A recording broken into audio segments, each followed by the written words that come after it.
Hi everybody, it's Shannon. I thought I would post an update. I don't think I ever told you about my last doctor's appointment with the doctor from Emory who put the rod in my arm, and that I had such an awful experience with the residents. So I did end up telling him just two things that I thought he needed to work on with his residents. And the first thing I told him was that I felt like they were very arrogant, and I said I felt like they were very judgmental. And I said, I felt like they were very arrogant in that they didn't bother to read my chart. Because if they did, they would have known that I have hearing loss in my left ear, and every single resident came in and spoke to me on that side. Whereas I explained that every nurse who came into my room, wheeled across in front of me and came and spoke to me on my right side. And that told me that either they flat out did not read my chart, or they did read it and just blew it off. Either way, I told him, that just wasn't acceptable. The other thing I told him, I said I felt very judged.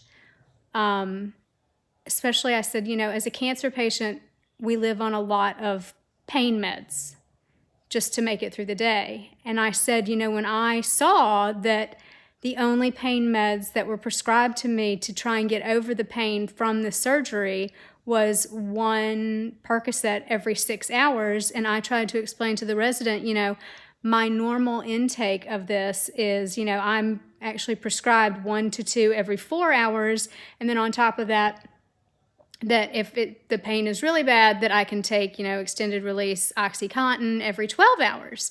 So I tried to tell him that, one Percocet every 6 hours to me, and the doctor filled in the blanks, he said, is like basically peeing in the ocean. And I said, yes. I mean, that's not going to do any good. And I explained to him, I said, if this is all you're going to give me, we're going to have an issue. And he flat out said, well, that's all you're getting. And I said, that was so horrible. And the pain was so bad that I could not wait to get out of that hospital so that I could go home and at least go back on my oncologist's pain regime. And he said, that he would talk to them and explain to them the difference between, a person who's trying to get medicine and get pain drugs, for a reason that's not for pain, and how cancer patients differ with that.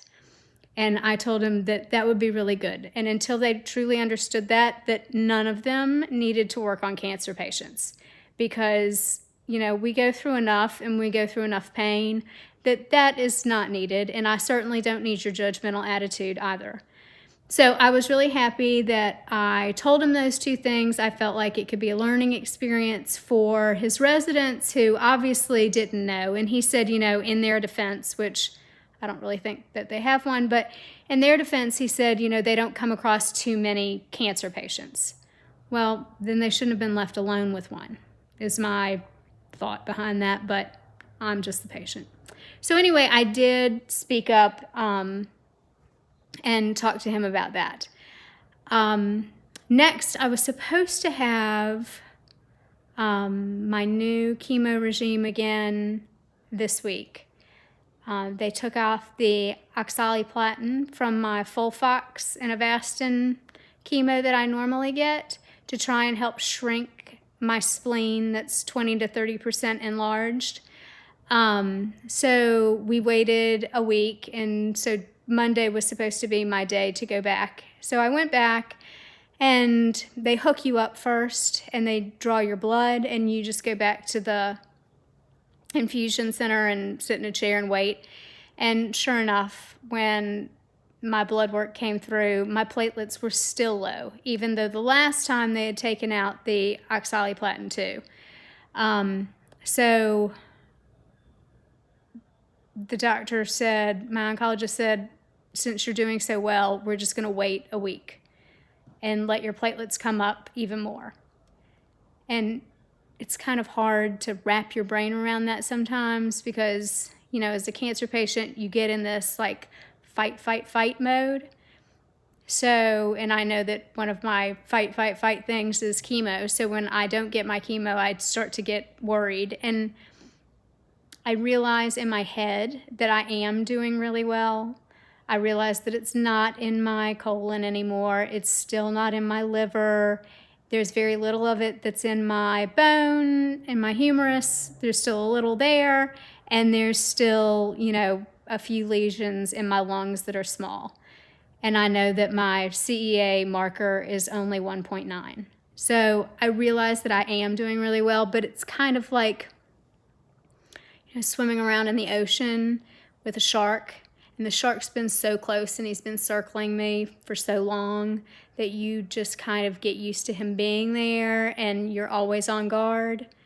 And now, you know, he's kind of telling me, it's okay, we're just going to settle back and wait a week and everything's good. And I still feel like I'm in the ocean and there's still a shark somewhere around there. But I guess I'm just going to have to get used to the fact that he's not circling so close anymore. So I'm hoping that waiting this week will help my platelets to come above 100,000. Normal's 140,000 to like 400,000. I think mine are, what do you say, 82,000. They've been lower than that. They're always lower than that, like the week that I have the chemo. So it's not that they aren't bouncing back, but not bouncing back, I guess, as much as they would like. So we'll see what happens. I'm on the books to go back in next Monday instead. So I'm sure by that time they will have bounced back enough to where I'll get my chemo. And that's about all that's going on with me. So I hope everybody has a wonderful day. And I got to spend the day today with one of my besties, the one that stayed with me in the hospital when I had my liver resection, who's out of town, and she came back in town today, so it was a really nice day for me. And I hope everybody out there has a fabulous day and a fabulous week. Stay positive and be strong, and I'll talk to you next time. Bye.